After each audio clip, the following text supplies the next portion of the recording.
और बिहार सरकार का गरीब जनता का 15 से 20 हजार करोड़ रुपए का सालाना नुकसान हो रहा है। ये पैसा जा कहाँ रहा है? ये पैसा जा रहा है यहाँ के भ्रष्ट नेताओं के पास, ये जा रहा है यहाँ के भ्रष्ट शराब माफिया के पास। तो आप बताइए कि 15-20 हजार करोड़ रुपया जो बिहार की जनता का है वो पैसा शराब के माफिया के पास जाए, ये कौन सा नियम होना चाहिए? और जिन महिलाओं के नाम पर इसको लागू किया गया है, सबसे ज्यादा प्रताड़ित तो महिलाएं हैं।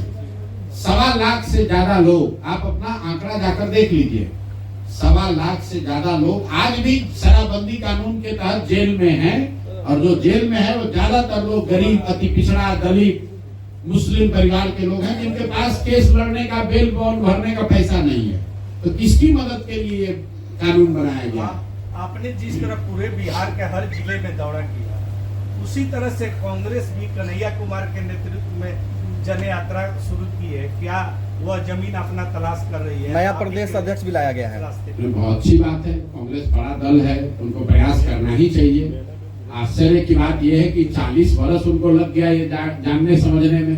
भाई कांग्रेस तो 1985 में बिहार को में रूलिंग पार्टी थी, तो 85 से 2025 मतलब 40 वर्ष हो गया।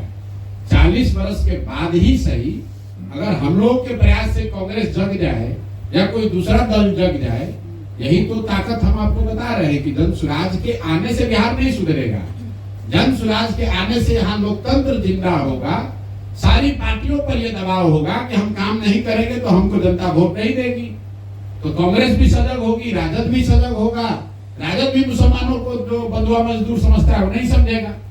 नीतीश भाजपा भी हिंदू समाज के जिन लोगों को अपना बंधुआ मजदूर समझते हैं कि लालू के डर से हम ही को वोट देगा, वो लोग भी डरेंगे। तो ओवरऑल बिहार का फायदा होगा। जनसुराज करे ना करे, जनसुराज के इस प्रयास से बिहार के लोगों का, बिहार की व्यवस्था का सुधार होना ही होना है। क्योंकि सब राजनीतिक दल जब कंपटीशन होगा तो सारे राजनीतिक दल सजग होंगे, सब लोग प्रयास करेंगे, सबके कार्यकर्ता जमीन पर उतरेंगे। तो अगर राजनीतिक दलों के कार्यकर्ता, नेता जनता के बीच में जाते हैं तो फायदा तो जनता का है, बिहार की जनता का है।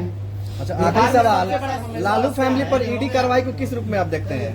लालू फैमिली पर ईडी कार्रवाई और सीबीआई कार्रवाई कोई पहली बार तो हो नहीं रहा है। पिछले 30-40 सालों से लालू जी का जेल और कोर्ट से बराबर का ही नाता है, आते जाते रहते हैं। अब उन पर जब केस है तो केस में एजेंसी उनको घेरेगी। दो बात है, जो उनके समर्थक हैं वो कह सकते हैं कि भाई उन पर सरकार उनको परेशान कर रही है। तो आपको ये पूछना चाहिए कि भाई लालू जी के जब यूपीए की सरकार थी, लालू जी की सरकार थी, तब भी सीबीआई उनको पकड़ कर ले गई थी, तब भी सीबीआई उन पर केस कर रही थी।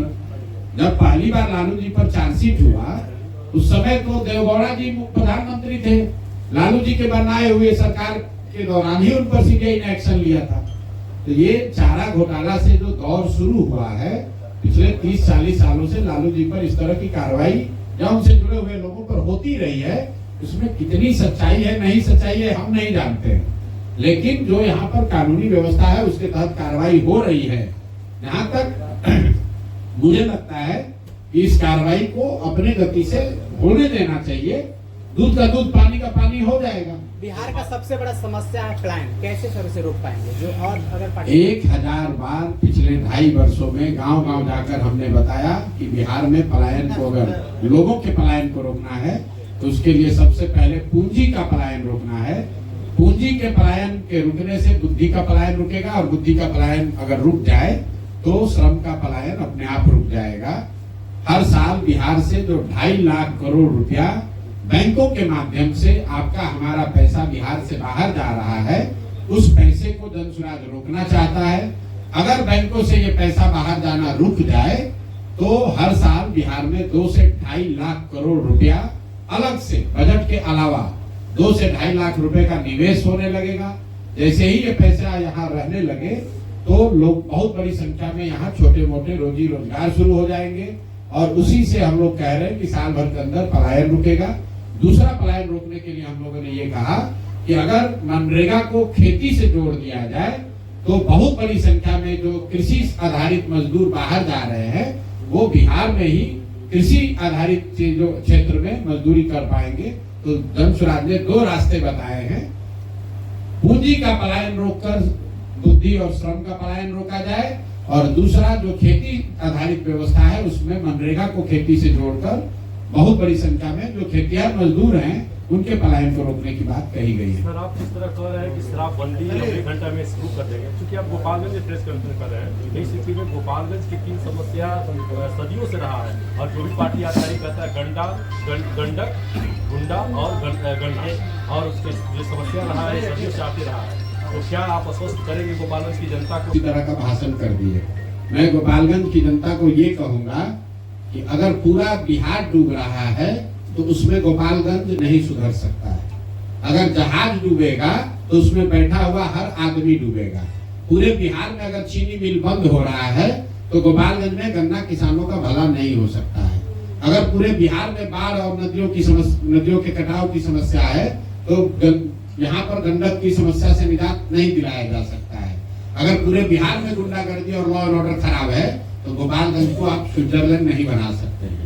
तो जन स्वराज की ये सोच नहीं है कि हम आए गोपालगंज में तो कह दिए भैया हम यहाँ गन्ना का ठीक कर देंगे। जो बात हम लोग बता रहे हैं कि जब तक बिहार की स्थिति नहीं सुधरेगी तब तक गोपालगंज की भी स्थिति नहीं सुधरेगी, सिवान की भी नहीं सुधरेगी, चंपारण की भी नहीं सुधरेगी। ऐसा तो है नहीं कि सिवान बहुत अच्छा चल रहा है और गोपालगंज खराब है। ऐसा तो है नहीं कि चंपारण में चीनी मिल बढ़िया चल रहा है और गन्ना किसान गोपालगंज में परेशान है। लेकिन इसके साथ साथ जब हम लोगों ने पदयात्रा की है तो ये भी कहा कि एक बिहार को सुधारने का मैप है, साथ साथ गोपालगंज नहीं, गोपालगंज के 200 से ज्यादा अलग अलग प्रखंडों का योजना बनाकर जारी करने की बात कही है। आप पूरे गोपालगंज की बात कर रहे हैं, यहाँ पर अंतर्राज्यीय बस अड्डा बनना चाहिए, इसकी भी बात करनी है, और जो गंडक के कटाव का मामला है, बाढ़ का मामला है, उसकी भी बात करनी है। आप जल जमाव की जो यहाँ समस्या है उसकी बात आप नहीं कर रहे हैं। गोपालगंज में आधा अगर पंचायत बाढ़ से प्रभावित है तो करीब करीब आधा पंचायत में जल जमाव की भी तो समस्या है। ऐसा तो नहीं है कि यहाँ 2 चीनी मिल जो चल रहा है वहां पर भी जो उस गन्ने के तौल में जो चोरी हो रही है उसका तो आप सवाल नहीं उठा रहे। जो यूपी के मुकाबले यहाँ कम पैसा गन्ने को मिल रहा है, गन्ने के उत्पादकों को मिल रहा है, उसकी बात आप नहीं कर रहे हैं। जो गन्ने की 3 क्वालिटी है और वो 3 क्वालिटी में कैसे मिल मालिक जबरदस्ती आपको वो गन्ना उपजाने पर मजबूर कर रहे हैं जिसमें कीड़ा ज्यादा लग रहा है। हम तो गांव गांव जाके समस्याओं को हमने देखा है, हमको पत्रकार वार्ता में आके जानने की जरूरत नहीं है। हर पंचायत का ये समस्या बताया गया है।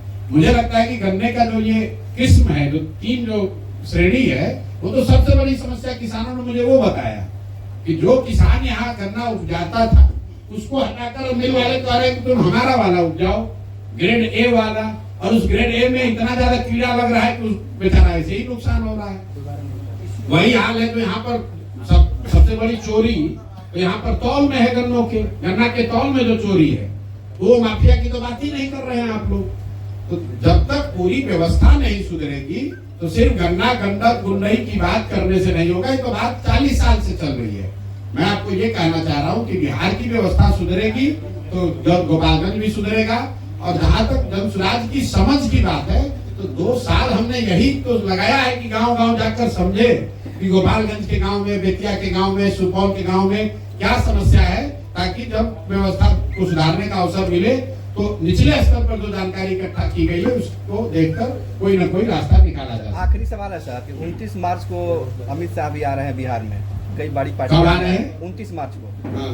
तो क्या लग रहा है कि विधानसभा चुनाव वो निर्धारित समय पे हो जाएगी या पहले हो जाएगी? भाई आपने अभी आपको एक कार्यक्रम पता चला कि अमित शाह आ रहे हैं 29 मार्च को।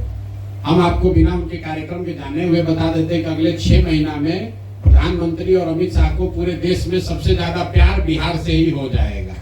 सारी योजनाओं की घोषणा बिहार से ही होगी। बजट अब बिहार के लिए ही बनेगा। किसान निधि का बटन जो प्रधानमंत्री को दबाना है वो भी आके बिहार से दबाएंगे। अब नवंबर के बाद फिर अगले चुनाव तक भूल जाएंगे। तो इसमें नई बात क्या है? अमित शाह बिहार के बारे में कितना सूचित है, कितना जानकारी है। जब वो आएंगे तो आप लोग पत्रकार वार्ता कीजिएगा, हमसे तो आप सवाल पूछ रहे हैं। अमित शाह से पूछिएगा गोपालगंज आ रहे हैं कि कहाँ आ रहे हैं? पटना आ रहे हैं। पटना आ रहे हैं। चलिए पटना आ रहे हैं तो पटना के पत्रकारों को पूछिएगा कि कितना बिहार में जिला है यही बताइए, कई गो जिला है ये बताइए। बिहार में अभी बीपीएससी के बच्चों पर लाठी चली तो अमित शाह कहाँ थे? गुजरात में अगर किसी बच्चे पर लाठी चल जाए तो प्रधानमंत्री और गृह मंत्री वहां तुरंत पहुंच जाएंगे।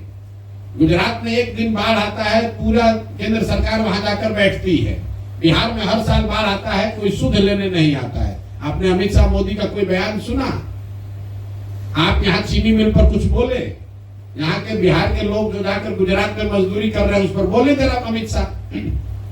अमित शाह जी से इतना मैं आग्रह करूंगा कि जो गुजरात में बिहार के लड़के गए हैं मजदूरी करने, जितना मजदूरी गुजरात के लोगों को मिल रहा है उतना ही मजदूरी खाली आप बिहार के लड़कों को दिलवा दीजिए। फैक्ट्री तो आप जीवन भर लगा नहीं, आप लोगों से 12 साल हो गए। जितनी मजदूरी गुजरात के बच्चों को मिल रही है गुजरात के फैक्ट्रियों में, उतनी ही मजदूरी आप खाली बिहार के बच्चों को दिलवा दीजिए उन्हीं फैक्ट्री में। गुजरात के लोगों को मजदूरी मिल रहा है 20,000 और बिहार के गरीब बच्चे जाकर उसी फैक्ट्री में 12,000 रुपए में काम कर रहे हैं। आपको हमारी बात पर भरोसा नहीं है? आप चलिए सूरत में, एक अकेले सूरत में 5 लाख से ज्यादा बिहार का बच्चा मजदूर है। चलिए मौरबी का जितना सिरामिक फैक्ट्री है, इसी गर्मी में हम लोग यहाँ बैठे, बाहर धूप लग रही है, इसी चिलचिलाती गर्मी में मौरबी के जितने सिरामिक फैक्ट्री हैं उसमें सब बिहार के बच्चे मजदूरी कर रहे हैं। अमित शाह उनके लिए कुछ कर दे भाई। बिहार में नहीं करा पा रहे, गुजरात में करा दो।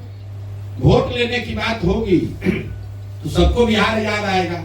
आपने कहा अभी कांग्रेस वाले कुछ कर रहे हैं, आप लोग कोई पत्रकार ये नहीं पूछ रहे हैं कि कांग्रेस के एक नए अभी मुख्यमंत्री बने हैं तेलंगाना में, नाम है रेवंत रेड्डी।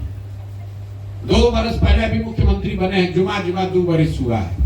तो मुख्यमंत्री बनने के बाद उसने कहा, उस आदमी ने, कि बिहारियों का डीएनए है मजदूरी करने वाला, मतलब बिहार के लोग पैदा ही हुए हैं मजदूरी करने के लिए। रेवंत रेड्डी के शब्द हैं। जो भी कांग्रेस के नेता यहाँ आ रहे हैं जरा उनसे ये पूछिएगा तो भाई तुम्हारा यही सोच है? मतलब हम लोग जब मजदूरी करने के लिए ही पैदा हुए हैं तो काहे के लिए यहाँ यात्रा कर रहे हो? क्यों वोट मांगने आ रहे हो? तेलंगाना में ही वोट मांग कर बना लो सरकार। वोट हम लोग से मांगोगे और हम लोग से कह रहे हो कि बिहारी मजदूरी करने के लिए पैदा हुआ है। और आप जरा पूछे तो कोई कन्हैया कुमार, कोई राहुल गांधी, किसी ने अगर रेवंत रेड्डी के खिलाफ एक शब्द कहा हो तो? दोनों बात कैसे होगा भाई? आपका मुख्यमंत्री हैदराबाद में बैठकर बिहारियों को गाली दे रहा है, कार्यकर्ता नहीं वहां का मुख्यमंत्री है, बिहारियों को कह रहा है कि पैदा ही हुआ है मजदूरी करने के लिए। और उसी दल का नेता आकर बिहार में वोट मांग रहा है और आप लोग सवाल भी नहीं करते। ठीक है भैया, बहुत बहुत धन्यवाद।